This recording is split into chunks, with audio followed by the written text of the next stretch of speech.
A paz do Senhor, meus queridos. Estamos de volta mais uma vez em nosso canal Ensinador Cristão. Quero convidar você para dar o seu like. E se você ainda não é inscrito em nosso canal, inscreva-se. Ative também o sininho de notificações para receber as nossas dinâmicas a cada semana, tá bom?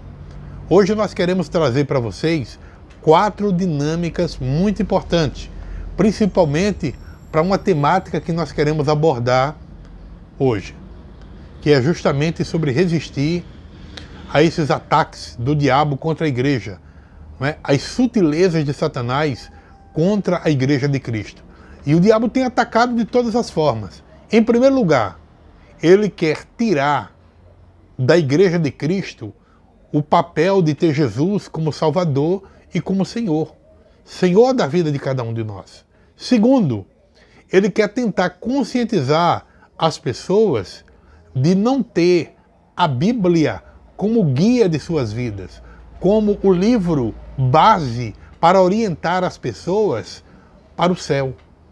Outra coisa também que o diabo tenta fazer de todas as formas é fazer com que as pessoas não vivam uma vida comprometidas com o Espírito Santo, viver uma vida cheia do Espírito. Então o diabo faz de tudo para roubar isso das pessoas, para que eles não vivam uma vida cheia do Espírito. E por último, também o diabo ele ataca a igreja, fazendo com que a igreja ela não possa ser vista como um corpo de Cristo, como algo que une as pessoas em uma unidade onde todos nós vamos viver como um verdadeiro corpo, um precisando do outro.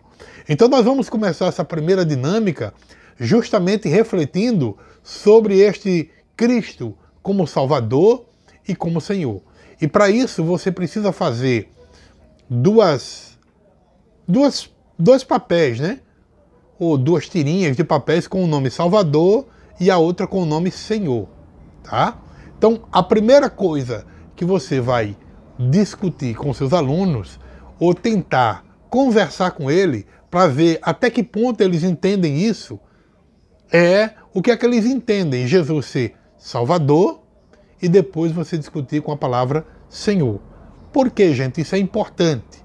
Nós discutirmos um assunto como esse e conversarmos com os nossos alunos através dessas 2 palavras. Porque muitos buscam apenas Jesus como Salvador. Eles querem as bênçãos, eles querem milagres, eles querem cura, eles querem provisão. Mas antes de tudo isso, se esquecem de que Jesus é o Senhor. Ele quer que você, que eu, que o seu aluno entenda que ele comprou as nossas vidas com um alto preço, o preço do seu sangue. Assim, ele precisa também ser Senhor de nossas vidas. Ele precisa ser dono de cada um de nós. Mas como assim, professor Roberto? Você pode me dizer que Jesus ele pode ser Salvador e não pode ser Senhor? Eu vou citar um exemplo e você pode contar este desafio, este exemplo, para os seus alunos.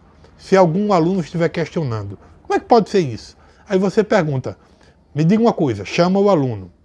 Digamos que você, que Deus o livre, esteja passando mal numa UTI ou uma CTI, depende do local onde é chamado, né? Esteja lá passando mal e precisando, para salvar a sua vida, precisando de uma doação de sangue. Aquela doação de sangue é a única coisa que pode ser feita para salvar a sua vida. Só que você tem um sangue muito raro. E o hospital não consegue encontrar alguém para doar sangue para salvar a sua vida. Mas de repente encontra uma pessoa e esta pessoa tem o sangue que você precisa. No entanto, esta pessoa não é um grande exemplo da sociedade. É uma pessoa cheia de maldade no coração, é uma pessoa perversa, é uma pessoa, inclusive, que deve a justiça. No entanto, ela é a única pessoa que pode salvar a sua vida naquele momento.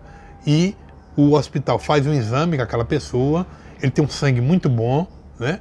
E aí recolhe o sangue daquela pessoa e salva a sua vida com aquela doação de sangue.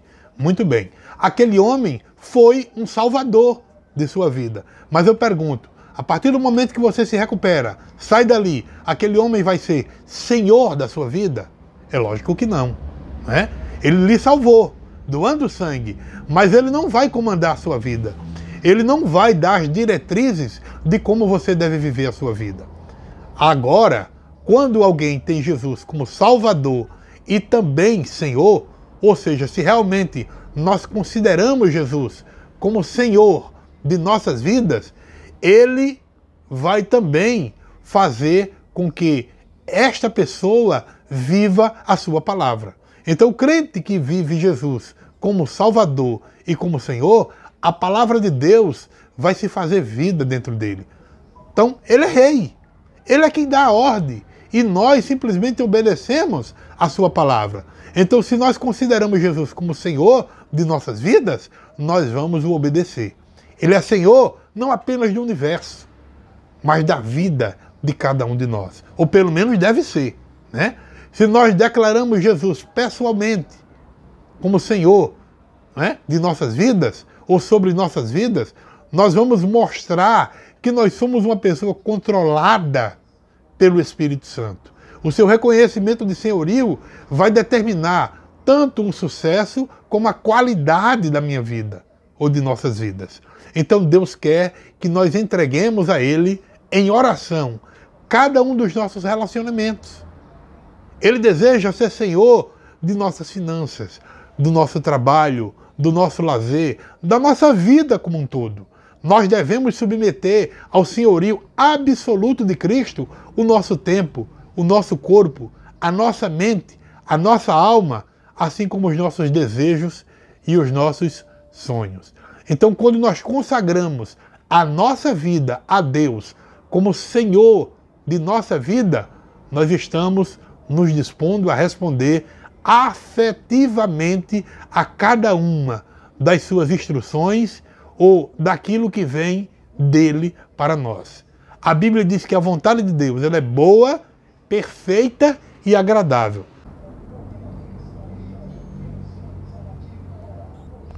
E aí o que é que você vai fazer? Eu recortei pequenos pedaços de EVA, de cor escura, tá? E vou colocar aqui dentro do copo. Portanto, ao nos entregarmos a Ele, não poderíamos estar em melhores mãos. A segunda dinâmica, ela vai tratar a respeito do comprometimento de cada um de nós com as Escrituras. As Escrituras, ela precisa ser o guia de nossas vidas. Então, você vai fazer o seguinte nesta dinâmica. Em primeiro lugar, você vai pedir para um dos alunos ler 2 aos Coríntios, capítulo 4, versículo 4, que diz assim: dos quais o Deus deste século cegou o entendimento dos incrédulos, para que lhes não resplandeça a luz do Evangelho da glória de Cristo, que é a imagem de Deus. Então o que é que você vai fazer ao ler este versículo? Logo em seguida, chamar um aluno, vai vedar os seus olhos, tá? Você vai precisar de um pano ou algo para vedar os olhos do aluno e mandar que ele caminhe por alguns lugares difíceis com os olhos vendados. Faça com que o seu aluno ele tropece levemente em alguns obstáculos, né, para ele perceber a situação de uma pessoa com os olhos vendados. E aí você vai mostrar o que é que o diabo faz com as pessoas. Ele, como diz o texto bíblico, cegou o entendimento das pessoas.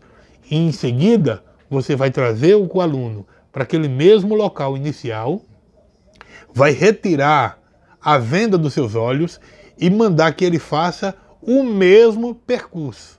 Só que agora ele vai fazer o mesmo percurso sem a venda nos olhos. E aí você vai ler para ele Salmo 119, versículo 5. Aliás, Salmo 119, versículo 105, que diz assim: lâmpada para os meus pés é a tua palavra e luz para o meu caminho. Então, você vai mostrar para o seu aluno, depois dele fazer a caminhada, sem a venda nos olhos, de que a Bíblia Sagrada, ela deve ser esse guia, essa lâmpada, para que o aluno ele possa caminhar bem, ele possa seguir a direção correta e ter direito de realmente a vida eterna com Cristo. Terceira dinâmica que você vai aplicar para os seus alunos.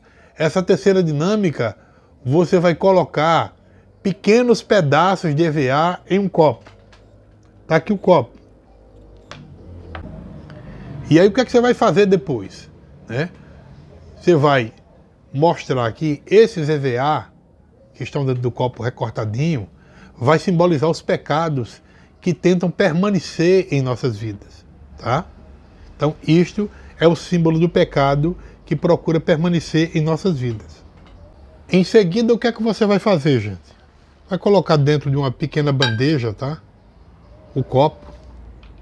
E aí você vai colocar água dentro do copo, tá? E aí, à medida que o copo vai enchendo, os EVA saem de dentro do copo. E o copo agora só fica cheio de água, tá? Então, o que é que você vai explicar para os seus alunos em cima desta dinâmica? Veja só. Depois que você colocar água, que você vai dizer que é símbolo do Espírito Santo, tá? Você vai colocar água dentro do copo e você perceber que os EVA vão saindo, né? Se retirando, você vai explicar que Paulo, quando falava lá em Efésios capítulo 5, versículo 18, né? Que ele disse que ao invés de nós sermos controlados pelo vinho, cada crente daquela igreja deveria ser cheio do Espírito Santo.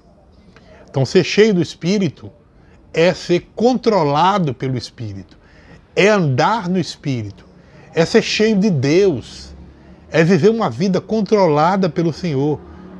Isso indica que cada parte da minha vida, ela é controlada e permeada pela terceira pessoa da Trindade, que é o Espírito Santo, incluindo o quê? Mente, emoção, vontade.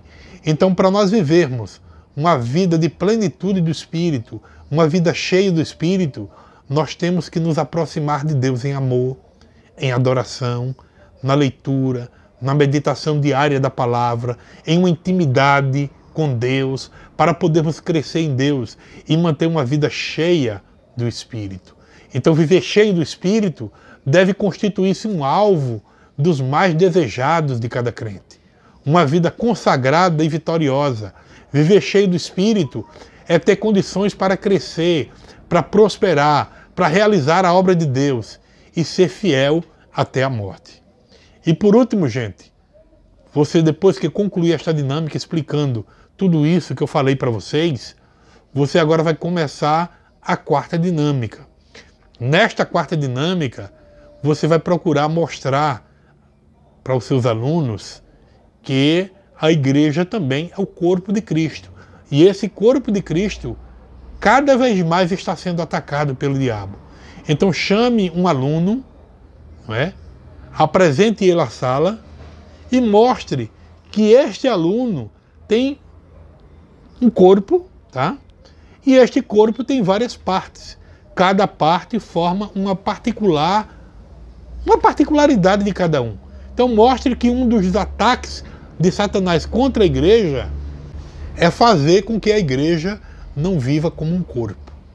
A expressão corpo de Cristo, depois que você mostrar o seu aluno e explicar isso para a sala, né? Você vai mostrar que essa expressão corpo de Cristo indica o quê? Indica que a igreja existe em Cristo e ela permanece também nele, porque nós somos corpo de Cristo. Então isso significa que a igreja está verdadeiramente unida com Cristo, de modo que o próprio Cristo, ele é o cabeça da igreja.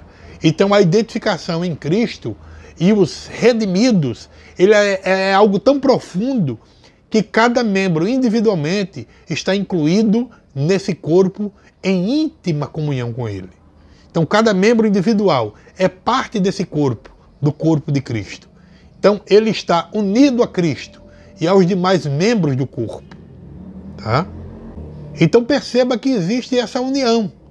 Mas apesar disso, individualmente, somos membros uns dos outros.